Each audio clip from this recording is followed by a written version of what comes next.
ঐকমত্য কমিশনের সঙ্গে বিএনপির বৈঠক নিয়ে বিস্তারিত জানাতে বার্তা কক্ষ থেকে আমাদের সাথে যুক্ত হয়েছেন স্টাফ রিপোর্টার নূপুর মাহমুদ।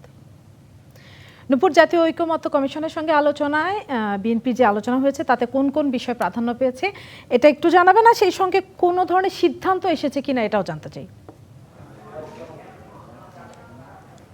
ধন্যবাদ আপনাকে। দেখুন, আপনি আজকে সারাদিন যে বিষয়টি আলোচনায় ছিল সেটি হয়তো বা আপনি দেখেছেন। সে বিষয়টি ছিল যে ঐকমত্য কমিশনের সাথে বিএনপির একটি প্রতিনিধির 5 সদস্যের একটি প্রতিনিধি দলের একটি বৈঠক হয়েছে। প্রায় 7.5 ঘন্টা মতো তাদের বৈঠক চলেন। আর এই বৈঠকের মধ্যেও কিন্তু এখন পর্যন্ত কোনো ধরনের সুরাহা হয় নাই এবং তারা কিন্তু আজকে যে বৈঠকে কী হয়েছে সে বিষয়গুলো নিয়েও কিন্তু তেমন কোনো মন্তব্য করেনি বিএনপির সদস্যরা।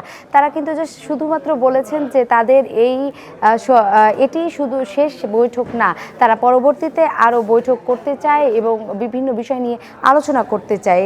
তার জন্য তারা কিন্তু সামনে রবিবার তারা একটা সময় দিয়েছেন। তারা কিন্তু আবারও ঐকমত্য কমিশনের সাথে তারা বৈঠকে বসবেন এবং তারা কিন্তু তখন বিস্তারিত আমাদেরকে জানাবেন।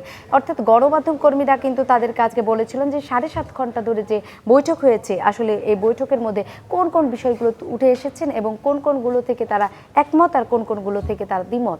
তো যে বিষয়গুলো এসেছেন তার মধ্যে থেকে বেশ কিছু বিষয়ে তারা একমত পোষণ করেছেন, আবার বেশ কিছু আংশিকভাবে দ্বিমত পোষণ করেছেন। প্রায় বলছেন যে তারা 25টি মতো বিষয়ে তারা একমত আর 25টি মতো বিষয়ে তারা দ্বিমত আছেন।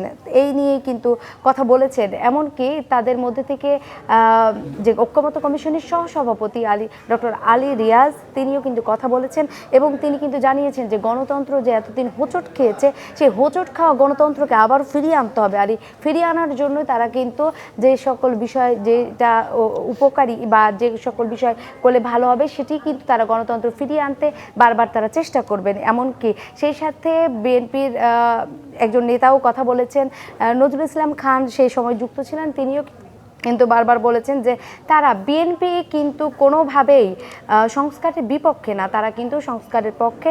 এটি কিন্তু বারবার প্রমাণ হয়েছে, এমনটাই কথা বলেছেন তারা। কিন্তু আসলে কতটুকু পক্ষে বিপক্ষে এটি আসলে তাদের অবস্থা থেকে তারা মূল্যায়ন করতে বলছেন যে আমরা এখনও এটি নিয়ে আলোচনা করিনি, তবে হচ্ছে যে আমরা পরবর্তীতে জানাবো যে আসলে কোন বিষয়গুলোর সাথে আমরা সঠিকভাবে একমত হচ্ছি। তো আরেকটি বিষয় বারবার যে উঠে আসছে, আপনাকে একটু আগেও বলছিলাম আমি যে কালার এক্সপার্ট, জর্জ স্যাপ এবং মাইল্ড অন হ্যান্ডস টেকনোলজি সমৃদ্ধ অরিক্স ক্রিস্টাল ওয়াশ আপনার তারা যে বিষয়গুলোর সাথে একমত হতে পারছেন না সেগুলো নিয়ে কিন্তু বারবার কথা তুলেছেন। যেমনটি ছিল যে বিএনপি একটা অভিযোগ করেছে যে জাতীয় ঐকমত্য কমিশনের স্প্রেডশিটের সঙ্গে বিএনপির যে মূল প্রস্তাবনাগুলো ছিল সেগুলোর সাথে বিস্তর ফারাক আছে। এইটা নিয়ে সুনির্দিষ্ট মানে কোন কোন বিষয়ে ফারাক আছে সুনির্দিষ্ট কিছু বলেছে কিনা বিএনপি? আর যদি প্রশ্ন করি যে এই বৈঠক থেকে বিএনপির প্রাপ্তি কি আসলে আজকের দিনের জন্য? আপনি যেমনটি বলছিলেন, দেখুন যে বিএনপি হচ্ছে সংবিধান, বিচার বিভাগ এবং প্রশাসন আর নির্বাচন নিয়ে কিন্তু আজকে বিস্তারিত মতামত জমা দিয়েছেন। এটি কিন্তু বিএনপি স্থায়ী কমিটির সদস্য সালাউদ্দিন আহমেদ আমাদেরকে অর্থাৎ গণমাধ্যম কর্মীদেরকে জানিয়েছেন যে তারা এই সকল বিষয়ে তারা জানিয়েছেন। আসলে মূলত 3টি বিষয় নিয়েই কিন্তু আজকে কথা হয়েছে। আর তার মধ্য থেকে তারা যে বিষয়গুলো বারবার গুরুত্ব দিচ্ছিল যে সংবিধান সংস্কার মধ্য দিয়েই কিন্তু তারা শুরু করতে চাচ্ছিল তাদের এই আজকের আলোচনা পর্বটি।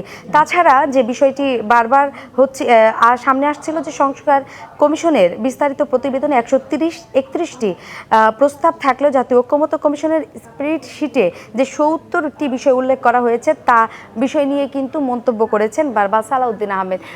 তিনি কিন্তু বারবার জানিয়েছেন যে তারা যে সকল বিষয়গুলোর সাথে একমত না সে সকল বিষয়গুলোকে তারা বারবার ঐকমত্য কমিশনের কাছে তুলে ধরার চেষ্টা করেছেন। এমনকি তিনি কিন্তু বলেছেন যে সংবিধানের প্রস্তাবনা শুরু হতে করে প্রজাতন্ত্র, রাষ্ট্রের মূলনীতি সহ সব বিষয়ে দফায় দফায় আলোচনা করবেন। সামনে আরও আমরা আলোচনা সেটি দেখতে পাবো।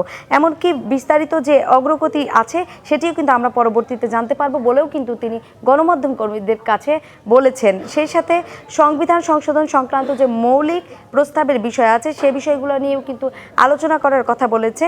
আর 25টির কথা বারবার বলছি কারণ যে 25টি তারা একমত হয়েছেন সে 25টি তুলে ধরে করেছেন বারবার। আর আরেকটি বিষয় ছিল যে 150টির মতো মতামতের মধ্যে যে 79টির বিষয়ে মতামত দিয়েছেন, বাকিগুলোর কিন্তু অধিকাংশ ক্ষেত্রে একমত হওয়ার কথা বা মন্তব্য হওয়ার কথা তিনি কিন্তু জানিয়েছেন। আর হ্যাঁ অথবা না মতামত চেয়ে যে বিষয়টি ছিল, সে বিষয়টি কিন্তু বিস্তারিত প্রতিবেদনের যে ফারাক আছে তা জানিয়ে তিনি কিন্তু সংবিধানের 95 অনুচ্ছেদে বিস্তারিত বলেছেন তা আপনি। ধন্যবাদ বলতে- নূপুর মাহমুদ।